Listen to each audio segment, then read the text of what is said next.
Good day, viewers. Liquid12A here, reviewing a new walking simulator, North, for the Nintendo Switch.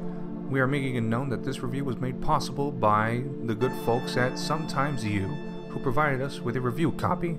Without any further ado, let's head north and see what this adventure holds for us. The world is dark, disturbing, and dystopian.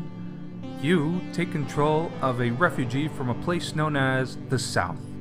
You are supposed to head to the North to find a better life, spending time in a place called the Asylum, exchanging contacts with the only other person you know, your sister.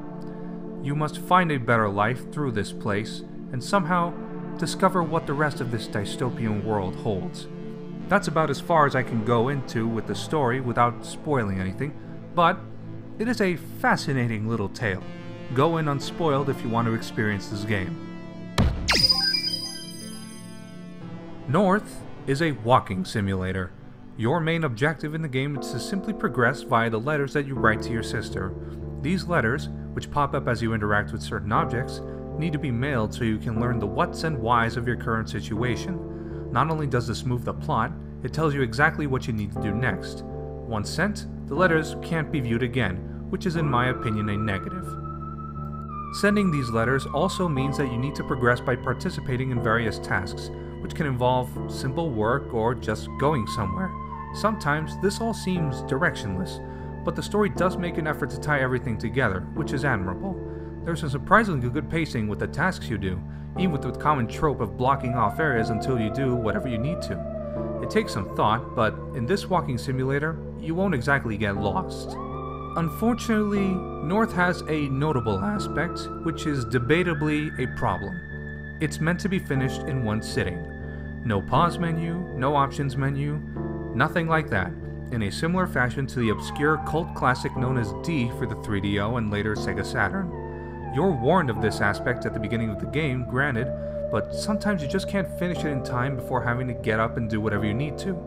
Though you could just shut off your Switch if needed and continue in later, it's a somewhat strange design choice. This ties into the length, incidentally. It's an extremely short game by walking simulator standards, which is arguably a problem due to the world that's built here. It's a mixed bag overall, but it leads on positive. The grim-dark atmosphere that you would imagine from a game that seems to lean on the tropes of dystopian works like 1984 works like a charm, especially with the story being as interesting as it is. The game is never boring presentation-wise despite this, as you have some decent tunes accompanying your quest for survival in this new world. So it's all good. North is a weird game to rate. A single-sitting walking simulator with a neat story, aesthetic, and a really low asking price. It attracts a very specific type of crowd, so if you're not into walking simulators to begin with, this game won't convince you.